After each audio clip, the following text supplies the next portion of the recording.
Welcome, foolish mortals. Welcome back to my cozy little corner of the internet. I'm Charlie, the Vampiric Barbie, your host, and in today's video we're having a chat, a gossip if you will, of the movies I've watched so far in 2024. These are first time watches for me. They are big Hollywood movies or Hollywood adjacent movies with big directors, big actors and lesser known projects. There's one film from 2023 and the rest are pre-2000. So without further ado...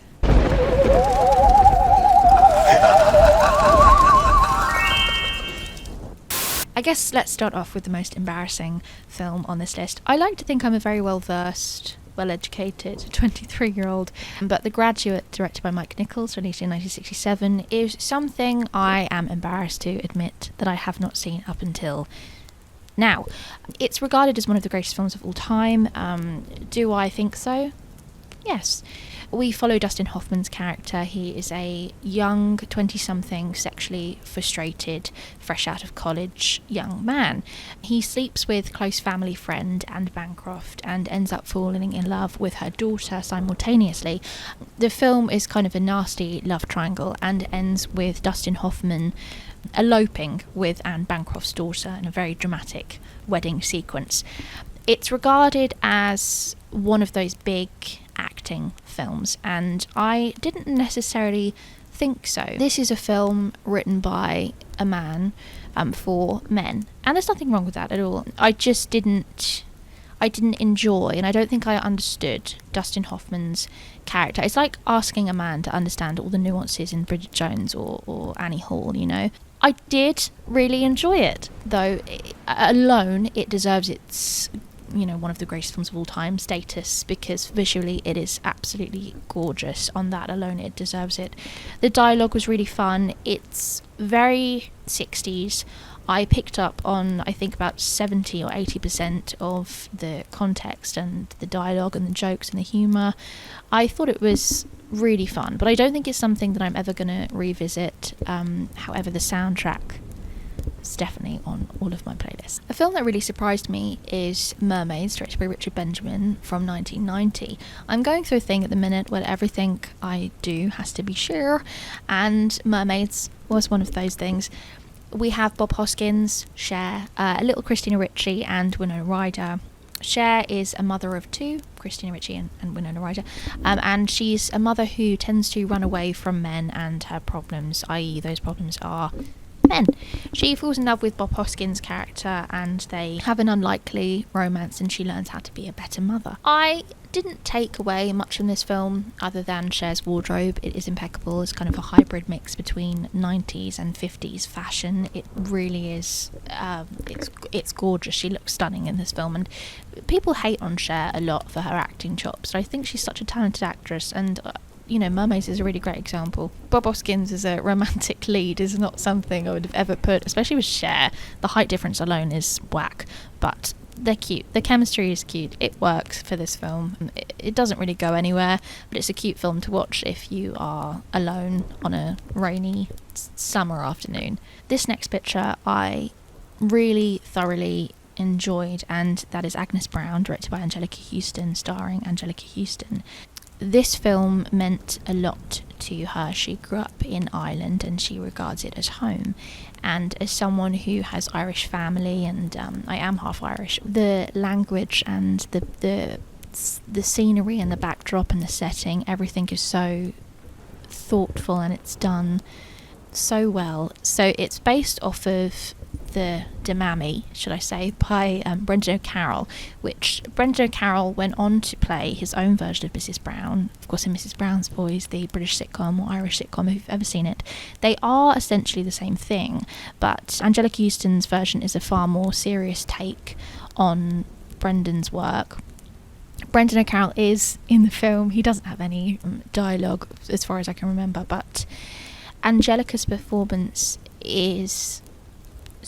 she reminded me so much of my nan, which is very crazy because she's so tall and physically quite powerful, and you eradicate almost all of that in Agnes Browne. She becomes kind of this like swallowed Irish lady, and the accent and everything is really on point. It's very bleak. It's very reminiscent of like Billy Elliot, that kind of greyish, very murky, muddy 1970s, 1980s Ireland. It ends on a cute note with Tom Jones making a cameo appearance. It's a really lovely, quaint little film, and I think that Angelica has so much talent behind the camera, like her papa. She really pays homage to the people I think that influenced her in her life, and it's such a sweet film. Sticking with Angelica, we have The Crossing Guard, directed by Sean Penn. In my experiences with Sean Penn, I prefer him as a director than I do as an actor. I think he is really talented as a director. The Crossing Guard stars Jack Nicholson and Angelica Houston as kind of a divorced couple. Their daughter was murdered by a drunk driver. He has gone to prison and now he's out, and the father, Jack Nicholson, wants to kill him to find justice for their daughter. And Angelica Houston's character is on about moving forward with her life and not holding any grudges. It feels like a sort of 90s television movie, but in a weird way it works. It's very heartfelt and deep. You also have Robin Wright in this film. She puts on a really great, memorable performance. Usually when Jack Nicholson cries, I do have to have a little bit of a giggle. He's yet to make me feel any sincerity from him when he cries, but The Crossing Guard, I was surprised. I think it's one of his really great performances, but the reason I sought out this film and the reason why I think it's so brilliant is because there's no convincing me that this film doesn't have any substance in the real world, because Jack and Angelica Houston dated for 17 years. They are my Roman Empire. I think about them all the time, and they've been split up a couple of years by the time this film was made. They reunited, and of course they play a couple who are no longer together. There's a scene in this film that is crazy powerful. They're having a chat about their daughter, and he's saying that he's going to go and kill him, and she's saying, "You made me a promise." And Jack reaches to touch Angelica's face, and they say what a great time they had whilst they were together, and it just all feels so sincere and so real. And there's a really spiteful line of dialogue said by Jack at the end of it, and it breaks you, it snaps you back out from this really intimate scene where you feel like you're intruding almost. That's why I think Sean Penn is such a talented director, because he makes you feel like you're the only audience member in the film. He has a real sense of realism. Angelica's not in the film for very long, but she definitely makes herself known, and I do, like I said before, I think that this is a really great performance from Jack. Let's stick with Jack and Angelica, I guess, to John Huston's Prizzi's Honour, released in 1985. You've got a daughter and daddy duo here. You've got Angelica Houston and Jack Nicholson in this picture. I love the two of them, like I say, so this film could have been absolutely god-awful and I still would have loved it. It's very of its time. If you are unaware of any of the kind of humour or pop culture references from the time, this film is going to leave you a blank. It's bizarre, it's weird, it's dark, it's kind of an espionage comedy thriller, kind of a bit of a weird oddball in John Huston's filmography, but it's really cool. I don't want to say fun again because I need a thesaurus. It's a fun film, okay? Jack, talking like this for the whole film kind of put me off a little bit. You want to do a Charlie with all the lights off. It was interesting. That's all I'm going to say about Prizzi's Honour, because I enjoyed it, but I feel like I need to watch it again. We've got another Jack movie now. Terms of Endearment, directed by James L. Brooks, released in 1983, also starring Shirley MacLaine. This film was crazy good. James L. Brooks is, of course, the director behind As Good As It Gets, which is, I think, one of the best films ever made. And I think Terms of Endearment is kind of up there in that real same calibre of filmmaking. Shirley MacLaine, I am not actually that familiar with. I have seen her in Postcards from the Edge. She's someone that I'm coming across her more as I'm watching more movies. Of course, she's a very well renowned and recognised actress, and I really thought she was exquisite in this film. She steals every scene that she's in. we've also got Deborah Winger. So it tells the story of Shirley MacLaine's character. Her daughter is diagnosed with cancer and she's dying, but in that same time you've kind of got like this sideline story of Shirley MacLaine falling in love with her next door neighbour Jack Nicholson, who is an ex-astronaut, and he's a playboy. He's essentially Jack Nicholson in this film, playing himself. They fall in love, and lays it out on the line to her, and he says, I'm not the type of guy you want to be getting involved with because I can't commit. I'm always going to have other girls on the go. But when her daughter dies, he comes back and he shows his face, and we don't really get a conclusion to the film, but you hope that they're together. It's really old-fashioned, like 1980s storytelling, which I think that modern cinema is really lacking. But Shirley MacLaine was an absolute powerhouse in this film and deserved every award that she got. I'm going to be a bit of a perv and say that I do now think about Jack Nicholson in a red dressing gown probably like 30% of my day. How is he so fucking hot? A picture that I've been meaning to get around to for the longest time, I think this film has been on the list the longest, is Tootsie, directed by Sidney Pollack. I am a massive Sidney Pollack fan. I love Out of Africa and The Way We Were, and this doesn't feel like a Sidney Pollack film. He's in it, he directs it, even though it was against his will. He didn't want to direct it originally. We've got Dustin Hoffman, Gina Davis and Jessica Lange. It's kind of like it's in the same realm, same universe as Mrs. Doubtfire. So Dustin Hoffman is an out-of-work actor with his best friend Bill Murray, and he can't get any work. So his girlfriend, stumbles an audition, and he dresses up as a woman and proves that they're making a big mistake, and he ends up getting the role, and he lives a double life as a man and a woman and entangles himself in lies, but he falls in love with Jessica Lange's character. Sweet story of love and romance and misidentity and finding yourself whilst finding love.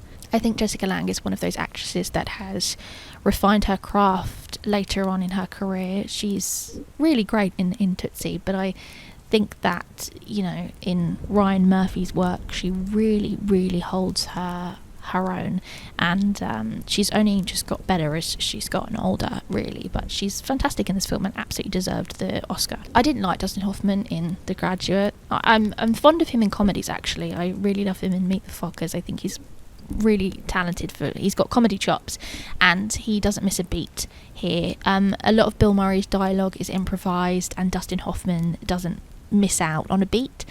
They're a really good pairing. There's no doubt that Mrs. Doubtfire was inspired by Tootsie. This is a film that I will definitely be rewatching over time. So this film is a film that I had seen before, but I couldn't recall it whatsoever. So it's going on the list, okay, because I want to put it out there into the world, because I've never seen anyone ever talk about this film. A Map of the World, directed by Scott Elliott from 1999. We've got Julianne Moore, David Strathairn and Sigourney Weaver, and the very mean British guy from Jurassic Park 2. It tells the story of Sigourney Weaver and Julianne Moore. They're best friends, and I don't want to give the film away, but anyway, Sigourney Weaver ends up going to prison for something that she did not do, and it follows a kind of moral of how do we treat ourselves when we feel like we're deserving of something because we've done something awful, and is there such thing as redemption and retribution. Sigourney Weaver regards this as one of her greatest performances, and I absolutely have to agree. This film, it's a very kind of sensitive subject matter, and it handles it with all the delicacy it needs. A little bit like The Crossing Guard, it feels like a television movie. I'm actually not sure if it was, but it's brilliant nevertheless. Another Julianne Moore pick is May December, directed by Todd Haynes, released last year. I'm having like vivid flashbacks to this film. We've also got Natalie Portman, right? So I don't really know how to explain this. So Julianne Moore's character, she had a baby with a 13-year-old boy, and years later they're happy, they're successful, they have children, and Natalie Portman's character is coming to stay with them to observe her to play Julianne Moore's character in a movie. I enjoyed this film visually, but it just didn't sit right with me, and I've thought about it kind of like once a week since I've watched it, which was quite a while ago now, and I can't understand what it was trying to do or what it was trying to say. because it somehow feels empowering to tell the stories of complicated and unlikable women, but then at the same time it feels a little bit perverse because it's directed by a man. And why on earth would you come up with such a subject matter to create a film about? It's a very sexy film. There's high importance on the sexual nature of it, and Natalie Portman's relationship with sex and Julianne Moore's relationship with sex. Moore kind of does this, she talks like this in this very weird voice. It creeped me out, but it was brilliant. I did enjoy this film visually, but I'm stuck on what it was trying to tell me, or what it was trying to say. In comparison to Carol, it did feel a little bit more perverse. I don't know. I don't think it's a film I'm ever going to watch again, but I would understand how some people might find this film empowering. I don't know. I didn't really enjoy it very much. Keeping with the theme of electric duos, we have Gina Davis and Susan Sarandon in Thelma and Louise. I know. I have been wanting to watch this film since I was born. It's one of those pictures that I have had to think I want to be in the perfect mood to watch it, because I know how much I'm going to love it, and I want it to be a memorable experience when I watch it. I didn't. I was bleaching my hair, and I was like watching it on my laptop whilst I was like bleaching my hair. I loved it, and I feel like my life has changed since I watched Thelma and Louise. Gorgeous dialogue. I'm not usually a fan of Ridley Scott, especially after Napoleon, because that was a big pile of dung. But I think all credit for this film goes to Susan Sarandon and Gina Davis. Their performances are absolutely magnificent, and their chemistry is off the charts. Considering how different they are physically, I know it shouldn't matter, but it plays into it for all the best advantages, because you'd think that Gina Davis would be the feisty character because she's much more physically imposing, and Susan Sarandon would play the kind of ditzy, forgettable, like happy-go-lucky character, but they don't. They swap roles in a role reversal, and I think that Ridley Scott allows Gina Davis and Susan Sarandon what am I trying to think of saying? To portray the characters with all of their might. This film understands women, and I felt so heard and understood by it. It was really lovely. It didn't feel like there was any interference from Ridley Scott. That's what I'm trying to say, right?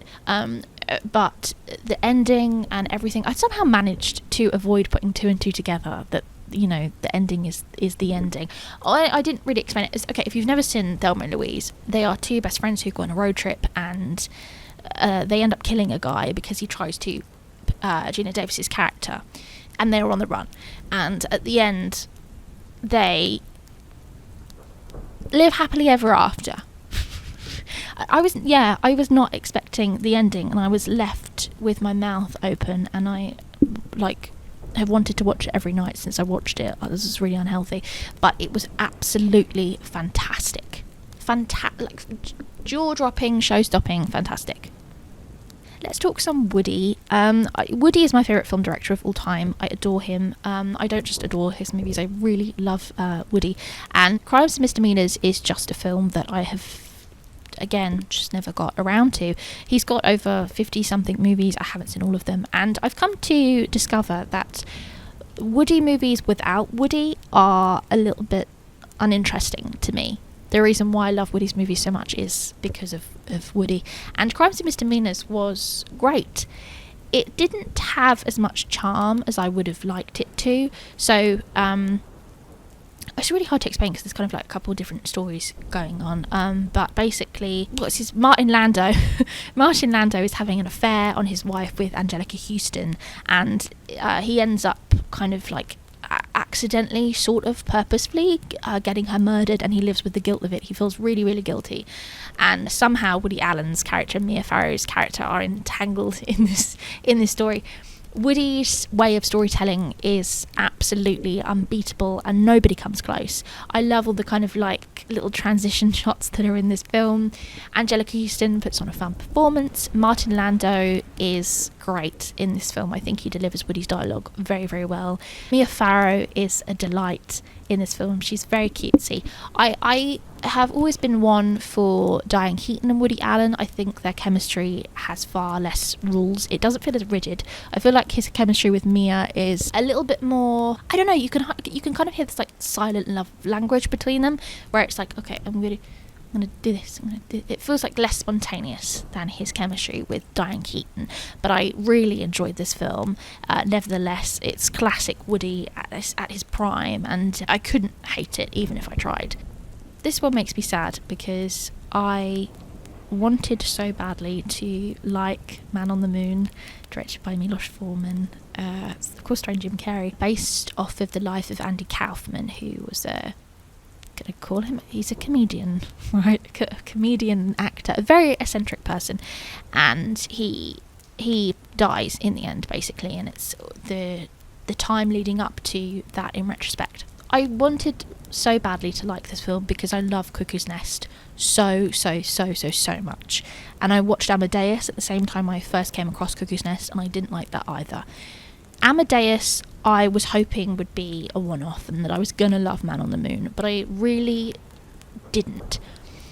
At the end of the day, I think it boils down to his films being too kind of long, and I don't know what it is about this film. I think if I revisit it in like 5 or 10 years time, then I think I'll appreciate it, and I'm hoping that I will appreciate it much more and that I'll enjoy it much more, because it was visually so lovely and it was classic Foreman, but it just didn't touch me. It like didn't speak to me at all.